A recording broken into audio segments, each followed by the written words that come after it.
Hello student, welcome to my channel Sarwan lecturer. आज की इस वीडियो में मैं आपको बताऊंगा क्लास 10 जो सामाजिक विज्ञान है उसके बहुत सारे मोस्ट इम्पोर्टेंट क्वेश्चन। ये आपका बहुत अच्छी क्लास है और इससे आपका 10 नंबर तो पक्का हो ही जाएगा, क्योंकि अगर आप लोग इस वीडियो को देखोगे तो आप लोगों के लिए काफ़ी ज़्यादा इम्पोर्टेंट है, ठीक है। और अगर आप लोग इस वीडियो को लाइक कर दोगे तो काफ़ी अच्छा रहेगा और वीडियो को अपने फ्रेंड्स के साथ शेयर ज़रूर कर देना, ठीक है। तो चलिए शुरू करते हैं आज की इस वीडियो को। ओके, यहाँ से अगर मैं कुछ दिन बाद आपको 70 नंबर पक्का वाला वीडियो लाऊंगा, ठीक है। बस आप लोग थोड़े दिन रुके रहो, ये वीडियो भी आने वाला है, अभी आपका क्लियर करते हैं। देखो, क्लास 10 सामाजिक विज्ञान महत्वपूर्ण प्रश्न। प्रश्न नंबर 1, जर्मनी के एकीकरण का कर्णधार कौन है? कर्णधार कौन है और एकीकरण के बाद जर्मनी का सम्राट किसे घोषित किया गया? मतलब जर्मनी का एकीकरण हुआ था और जर्मनी के एकीकरण का कर्णधार कौन था, ठीक है। मतलब एकीकरण का सबसे मुख्य व्यक्ति कौन था और एकीकरण के बाद जर्मनी का सम्राट किसे घोषित किया गया? तो जर्मनी का सम्राट भी एकीकरण के बाद घोषित किया गया था, बट किसे घोषित किया गया था ये अभी मैं बताने वाला हूँ।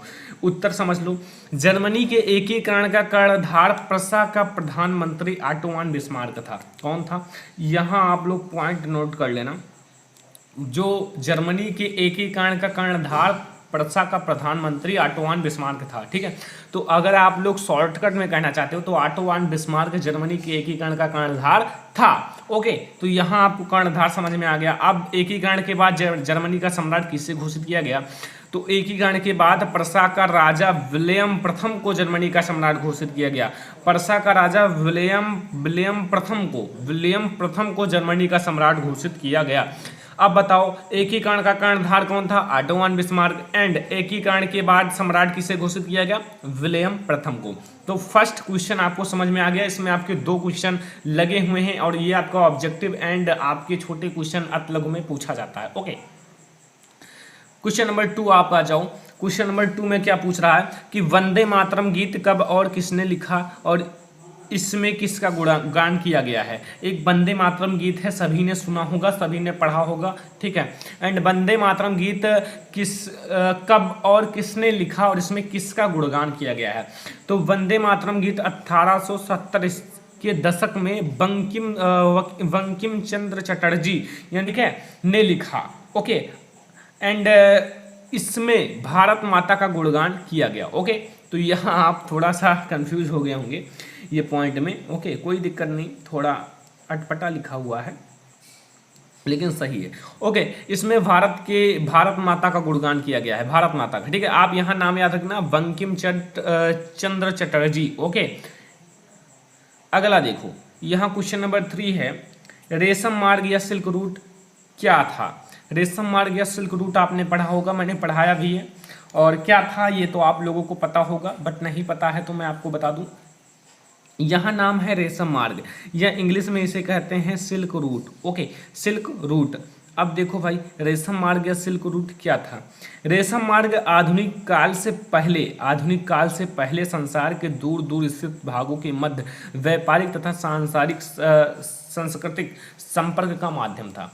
मतलब जो रेशम मार्ग था वो आधुनिक काल से पहले, जो आधुनिक काल था उससे पहले की बात है। संसार जिससे एक दूसरे में स्थित थे, तो एक दूसरे संसार के दूर दूर स्थित, जो बहुत दूर दूर स्थित थे, उनके भागों के मध्य व्यापार किया जाता था उन रास्तों से। एंड सांस्कृतिक संपर्क का माध्यम था। और सांस्कृतिक जैसे एक दूसरे से मिलना है, कुछ काम है या फिर कोई व्यापार करना है, तो वो एक साधन था, एक प्रकार का रास्ता मार्ग यानी कि रूट है। ओके, तो ये 3 क्वेश्चन आपको समझ में आ गए होंगे, नोट कर लो, काफ़ी ज़्यादा इंपॉर्टेंट है, तो इसलिए मैं आपको कह रहा हूँ कि नोट जरूर बना लो। अगला क्वेश्चन देखते हैं, क्वेश्चन नंबर 4 में आ जाओ।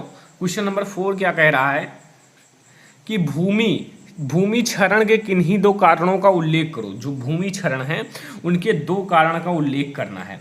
तो भूमि क्षरण के 2 कारण का उल्लेख करना है तो आप समझ जाओ, मिट्टी का कटाव भूक्षरण के उत्तरदायी प्रमुख कारण है। जो मिट्टी का कटाव है, मिट्टी का जैसे कटाव हो जाए, ठीक है, तो ये बहुत बड़ा कारण है। जैसे भूमि क्षरण की बात की गई है, अगर मिट्टी कहीं से भी भूमि से कट जाए तो वहाँ इसका मतलब भूमि क्षरण हुआ, अर्थात मिट्टी गायब हो गई, और मिट्टी गायब हुआ अर्थात भूमि का क्षरण हो गया, भूमि की नष्ट हो गई, भूमि का विनाश हो गया।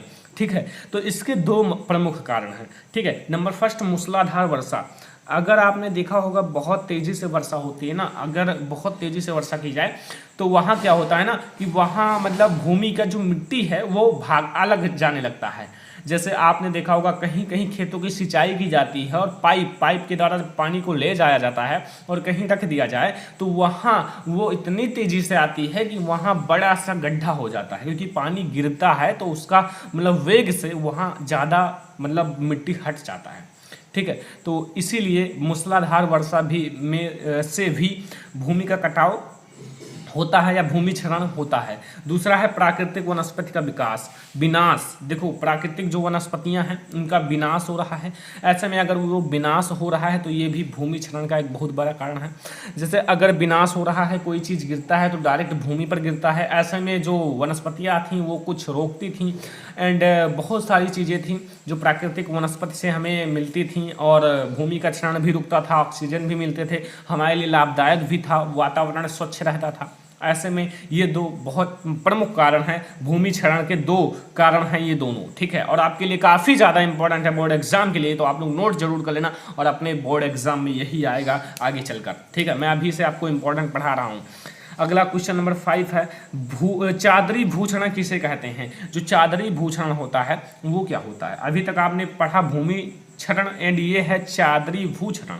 ठीक है, अभी तक केवल भूक्षरण पढ़ा था, भूमि क्षरण। अब पढ़ो चादरी भूक्षरण क्या है। देखो समझना, जब पवन अथवा जल द्वारा भूमि की ऊपरी कोमल सतह काट कर उड़ा दी जाती है। जैसे जब पवन जो है हवा अथवा जल द्वारा, हवा चले अथवा जल जब भूमि की ऊपरी कोमल सतह काटकर उड़ा दी जाती है। कभी कभी आपने देखा होगा तेजी से जब आंधी आता है तो जो भूमि का मिट्टी है वो ऑटोमेटिक उड़ने लगता है, या पानी अगर तेजी से बह रहा है तो वहाँ क्या होता है ना कि भूमि की जो ऊपरी सतह होती है कोमल होती है और वो ऑटोमेटिक वहाँ से मिट्टी गायब होने लगती है। तो इसी का अभी और देखो, अथवा बहा दी जाती है अथवा बहने लगता है तो उसे समतल अथवा चादरी भूक्षरण कहते हैं। तो उसे समतल भूक्षरण अथवा चादरी भूक्षरण कहते हैं। क्यों? क्योंकि वो बराबर में लेवल में ऐसे मिट्टी गायब होती है बराबर में, इसीलिए इसे समतल भूक्षरण कहते हैं या फिर चादरी भूक्षरण कहते हैं। ठीक है, समझ में आ गया, इसे भी नोट कर लो। फिर हम लोग देखते हैं अगला क्वेश्चन। अगला क्वेश्चन है 6 नंबर कि भारत में कहवा कितनी प्रजातियां हैं। भारत में कहवा की कितनी प्रजातियां हैं। कहवा नाम सुना होगा आप लोगों ने, देखा भी होगा एंड खाया भी होगा, बट अभी हम लोग देखेंगे। पहला, भारत में कहवा की 2 प्रजातियां हैं। कहवा की 2 प्रजातियां हैं। Number first arabica coffee and coffee है, ठीक है, रोबस्टा कॉफ़ी। ठीक है, तो ये दोनों इनकी प्रजातियां हैं। दोनों प्रजातियां आपके लिए इम्पोर्टेंट हैं। ठीक है, तो आप लोग नोट कर लेना, नोट कर लो, काफ़ी आपके लिए इम्पोर्टेंट हैं। ओके, तो चलो फिर अगला क्वेश्चन देखें। ये आपको कहवा की 2 प्रजातियां समझ में आ गई। ठीक है, अब हम लोग देखते हैं अगला क्वेश्चन। क्वेश्चन नंबर 7 आपसे क्या कह रहा है, ध्यान से पढ़ो। प्रधानमंत्री ग्रामीण सड़क परियोजना क्या है। नागरिक शास्त्र का क्वेश्चन है। प्रधानमंत्री ग्रामीण सड़क परियोजना क्या है, ये आपको बताना है। तो आपको पता है कि नहीं, नहीं पता है तो आप लोग ध्यान से पढ़ो, क्योंकि ये सारी चीजें आ सकती हैं आपके बोर्ड एग्जाम में। ठीक है, तो ध्यान से पढ़ लो, थोड़ा सा इधर कर दें। देखो, प्रधानमंत्री लिखो, यहां मंत्री लिख दो, कोई दिक्कत नहीं। प्रधानमंत्री ग्रामीण, ठीक है, ग्रामीण सड़क परियोजना ग्रामीण सड़कों के विकास की योजना है, एक योजना है। जैसे ग्रामीण जो गांव की सड़क हैं उनके विकास की योजना है। जैसे गांव में सड़क नहीं है, कच्ची मिट्टियां पड़ी हुई हैं, तो उसको बनवाया जाए, वही एक कहते हैं कि प्रधानमंत्री सड़क परियोजना ग्रामीण सड़कों के लिए एक विकास की योजना है। इस सड़क परियोजना के तहत देश के प्रत्येक गांव को प्रमुख शहरों से पक्की सड़कों द्वारा जोड़ना चाहिए। जैसे कोई शहर है और उस गांव से दूर है तो उस शहर को इस गांव से पक्की सड़कों के द्वारा जोड़ो। ताकि कोई दिक्कत ना हो, पानी यानी कि वर्षा हो, मतलब पानी अगर बरस रहा है, रेन हो रहा है, तो वहाँ यानी कि कच्ची मिट्टियाँ बनी हुई हैं, जब गाड़ी चलाओ तो वो स्लिप खा रही हैं, ऐसा नहीं, उसको सीधा पक्की से जोड़ो, और पक्की से अगर जोड़ दिया जाए तो काफ़ी बेटर रहता है, वो सड़क काफ़ी बेटर रहता है और हमें काफ़ी ज़्यादा अच्छा लगता है कि हाँ चलने में। तो यहाँ आपको प्रधानमंत्री ग्रामीण सड़क परियोजना क्या है ये आपको समझ में आ गया होगा, क्योंकि बहुत ही ज़्यादा इजी है। फिर हम लोग चलते हैं अगले क्वेश्चन की ओर। देखो अगला है प्रश्न नंबर 8। प्रश्न नंबर 8 में कह रहा है कि लोकतंत्र का क्या अर्थ है। लोकतंत्र का क्या अर्थ है, ये भी नागरिक शास्त्र का एक बढ़िया सा क्वेश्चन है। देखो लोकतंत्र, आपने नाम सुना होगा लोकतंत्र, ठीक है। अब इसका अर्थ क्या है ये तो आपको पता नहीं, नाम तो आपने सुन लिया, तो समझ लो लोकतंत्र का अर्थ। लोकतंत्र एक ऐसी शासन प्रणाली है, लोकतंत्र जो है ना एक ऐसी शासन प्रणाली है जिसमें शासन की सर्वोच्च शक्ति जनता से निहित होती है, जिसमें जो शासन की सर्वोच्च शक्ति, सबसे उच्च शक्ति जनता से निहित होती है, जनता से जुड़ी होती है, तथा वह प्रत्यक्ष रूप से अपने प्रतिनिधियों द्वारा शासन में भाग लेती है, ठीक है। तथा वो प्रत्यक्ष मतलब प्रत्यक्ष रूप से अपने शासन, जैसे प्रत्यक्ष रूप से अपने प्रतिनिधियों द्वारा जो उनके प्रतिनिधि होते हैं शासन में भाग लेते हैं। ओके, तो यहाँ लोकतंत्र का अर्थ आपको समझ में आ गया होगा, नोट कर लो। अगर आपसे कोई पूछे लोकतंत्र क्या है, लोकतंत्र का क्या अर्थ है, लोकतंत्र का क्या शासन है, तो ये आप बता सकते हो, कोई दिक्कत नहीं, काफ़ी कन्फ्यूजन वाला नहीं है, इजी है। तो नोट कर लो, अगर बोर्ड एग्जाम में 90+ अचीव करना है तो 90% लाना है, ठीक है, और आगे चल के टॉप करना है 10th में भी, क्योंकि मैं आपको भरोसा गारंटी के साथ पढ़ाता हूँ, क्योंकि मैं आपको हर एक सब्जेक्ट पढ़ाने वाला हूँ। Important question, PDF notes and syllabus के साथ सब कुछ चलाया जाएगा, आप लोग डोंट वरी, ठीक है। अगर आप लोग अच्छे से तैयारी करोगे तो कोई बड़ी बात नहीं, 90, 95, 92, 93%, क्योंकि ये सारे एक नॉर्मल परसेंटेज हो गए हैं। तो चलो फिर हम लोग देखते हैं अगला क्वेश्चन। प्रति व्यक्ति आय को परिभाषित कीजिए। प्रति व्यक्ति आय क्या होता है या औसत आय क्या होता है, ठीक है। तो देखो प्रति व्यक्ति आय होता है प्रति व्यक्ति का आय, ठीक है, एक एक व्यक्तियों का आय। जैसे यहां समझो क्वेश्चन का आंसर है प्रति व्यक्ति का अर्थ है औसत, औसत प्रति व्यक्ति, या फिर आप यहाँ प्रति व्यक्ति का अर्थ है या फिर औसत प्रति व्यक्ति। इस प्रति व्यक्ति आय से तात्पर्य किसी देश में एक लेखा वर्ष में समस्त लोगों की औसत आय से है, ठीक है। चाहे आपको प्रति व्यक्ति आय या फिर औसत आय, एक को कहना है, ठीक है। जैसे औसत, यहाँ प्रति व्यक्ति आय का अर्थ है औसत प्रति व्यक्ति, इस प्रति व्यक्ति आय से तात्पर्य है, जो औसत प्रति व्यक्ति है, इस प्रति व्यक्ति आय से तात्पर्य है कि किसी देश में, कोई देश है, एक लेखा वर्ष में समस्त लोगों की औसत आय से है, मतलब पूरे जनता है ना, तो उनके एक वर्ष की समस्त लोगों की जैसे औसत आय से है, ठीक है, एक वर्ष पूरा। तो ये आपको समझ में आ गया प्रति व्यक्ति आय, कोई दिक्कत नहीं, कोई कंफ्यूजन नहीं। तो यहाँ भाई आप इसे नोट कर लो इसे अचीव करने के लिए। ओके, अब भाई चलो हम लोग अगला क्वेश्चन देख लेते हैं। वैसे तो आपको सब कुछ समझ में आ गया होगा और काफ़ी ज़्यादा ईजी है।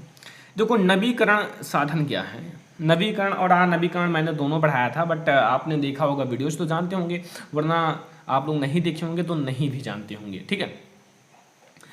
तो देखो जो नवीकरण ये शासन है वो क्या है ये आप लोग समझना चाहते हो, ठीक है।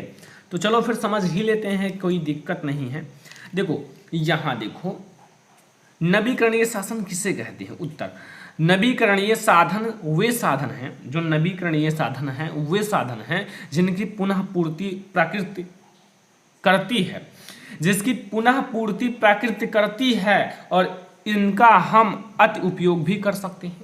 मतलब अगर खत्म हो जाए तो उसकी पूर्ति पुनः प्राकृतिक कर देता है और इसका उपयोग हमारे लिए काफ़ी ज़्यादा इम्पोर्टेंट है, ठीक है। अभी आप जान जाओगे काफ़ी ज़्यादा इंपॉर्टेंट है, इनका उपयोग हमें करना पड़ेगा तभी हम जीवित रह सकते हैं, वरना नहीं रह सकते। जैसे एग्जाम्पल है आपके सामने मिट्टी एंड जल। अगर जल ना हो और मिट्टी ना हो तो संसार में कुछ संभव नहीं है। मिट्टी से आप मिट्टी पर ही रहते हो, मिट्टी पर ही पलते हो। मिट्टी से क्या क्या बनती है तो आप लोग जानते नहीं होंगे। मिट्टी से, बल्कि पेड़ पौधे मिट्टी से ही लगते हैं। अगर जहाँ मिट्टी ना हो ना, सीमेंट में लगा के देखो, लगेगा? कभी नहीं लगेगा।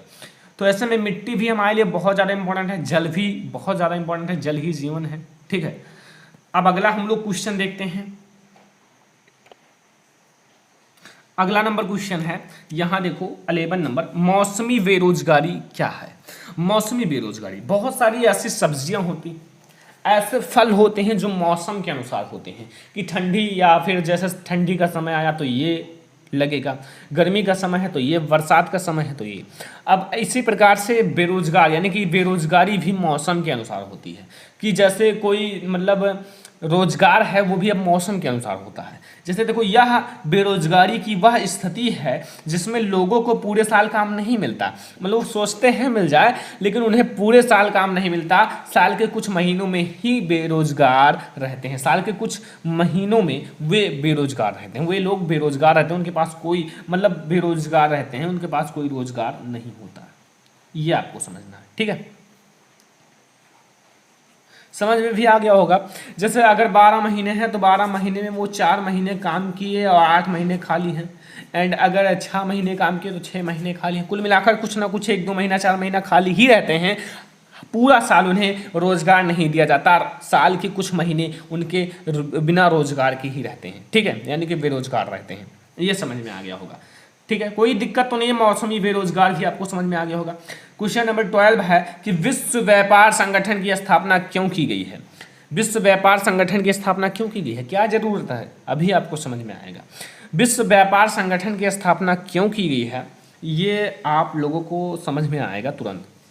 जो सदस्य हैं देश के बीच व्यापार के लिए ही विश्व व्यापार संगठन की स्थापना की गई है।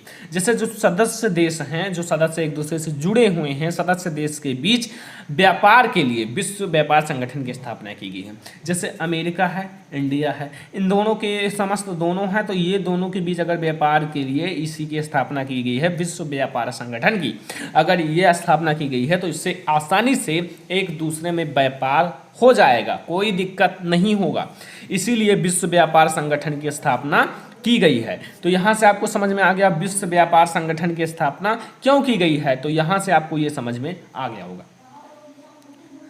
उदारीकरण से क्या तात्पर्य है, जो उदारीकरण है इससे क्या तात्पर्य है, ठीक है, तो उदारीकरण आप समझो, उदारीकरण होता है, उदारीकरण से तात्पर्य है कि अनावश्यक व्यापार प्रतिबंधों को हटाकर अर्थव्यवस्था को अधिक प्रतियोगी बनाना है। जैसे उदारवादी कार्य से कोई अनावश्यक व्यापार है जिसकी कोई आवश्यकता ही नहीं है तो उन प्रतिबंधों को हटा दिया जाए।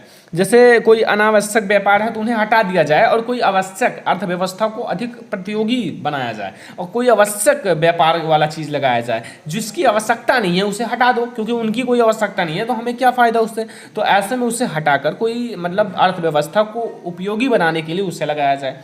ठीक है, तो ये है उदारीकरण से क्या तात्पर्य है। ओके, समझ में आ गया। अगला क्वेश्चन 14 नंबर देखो, यहाँ कोपरा क्या है, यह कब शुरू हुआ। कोपरा नाम सुना है कि नहीं, कोबरा नहीं, कोबरा तो दूसरा होता है, कोपरा। कोपरा क्या है देखो समझना, उपभोक्ता संरक्षण अधिनियम कोपरा के नाम से प्रसिद्ध है। यहाँ जो ये अधिनियम है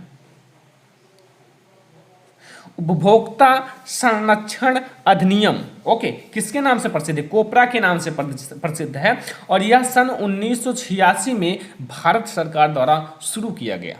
कब शुरू किया गया, 1986 में, ठीक है, और किसके द्वारा, भारत सरकार के द्वारा शुरू किया गया। ठीक है, भारत में एक कोपरा लगाया गया है, कोपरा कानून समझ लो, तो उपभोक्ता संरक्षण अधिनियम है ये अधिनियम, ठीक है, कोपरा। ओके, समझ में आ गया। तो कोपरा भी आप नोट कर लो क्या है, कब शुरू किया गया, ऑब्जेक्टिव में पूछा जा सकता है कोपरा कब शुरू किया गया, 1988, 1987, 1986, 1995, तो आप टिक मार देना 1986। तो प्रश्न नंबर 15 है कि अल्पसंख्यक वर्ग का क्या अर्थ है। जो अल्पसंख्यक वर्ग है इसका क्या अर्थ है। देखो, अल्पसंख्यक वर्ग जो है ना उसका आपको मैं अर्थ बताता हूं कि अल्पसंख्यक वर्ग उन वर्गों का कहा जाता है जिनकी सदस्य संख्या देश की आधी जनसंख्या से कम हो। अल्पसंख्यक वर्ग जैसे किसी देश की जनसंख्या है 2 करोड़, ठीक है, 2 करोड़, ओके, तो 2 करोड़ का आधा 1 करोड़। अब 1 करोड़ का आधा जैसे 90 लाख, ठीक है, 90 लाख। जैसे लिखा हुआ है अल्पसंख्यक वर्ग उन वर्गों को कहा जाता है जिनकी सदस्य संख्या देश की आधी जनसंख्या से कम हो। तो 2 करोड़ जनसंख्या है और उसका आधा 1 करोड़ और उससे भी कम 90 लाख। ठीक है, ये होता है अल्पसंख्यक। समझ में आ गया ना अल्पसंख्यक? कोई दिक्कत नहीं है था? कोई दिक्कत हो तो भाई बता दो, क्योंकि मैं आपको पढ़ा रहा हूं तो आपको गारंटी के साथ पढ़ा रहा हूं। देखो मैं इसलिए इसका नोट्स बना लिया है कि आप लोगों को यार जल्दी समझ में आ जाए, आप कम समय में ज़्यादा समझ जाओ। आप इसे अगर मैं लिखता साथ में ना तो 2 घंटे लगते और इसी चीज़ को मैं 20 मिनट में समझा रहा हूँ। ठीक है, तो ऐसे में आपका समय बचेगा और आप नोट भी बना लोगे और साथ में आप तैयारी जल्दी कर लोगे। ठीक है, और आपको मैं जल्दी से जल्दी तैयार करने वाला हूं 90% अचीव करने के लिए, क्योंकि आपको वीडियोस देखना है, वीडियोस को लाइक करना है, क्योंकि मैं आपके लिए इतनी मेहनत करता हूं तो आपको भी करना पड़ेगा। थोड़ा सा शेयर कर दो अपने फ्रेंड्स के साथ। ठीक है, रोपण कृषि क्या है? रोपण कृषि क्या है? तो देखो, जब कृषि कार्य एक बड़े पैमाने पर एक ही फसल के क्षेत्र में किया जाए तो उसे हम लोग रोपण कृषि।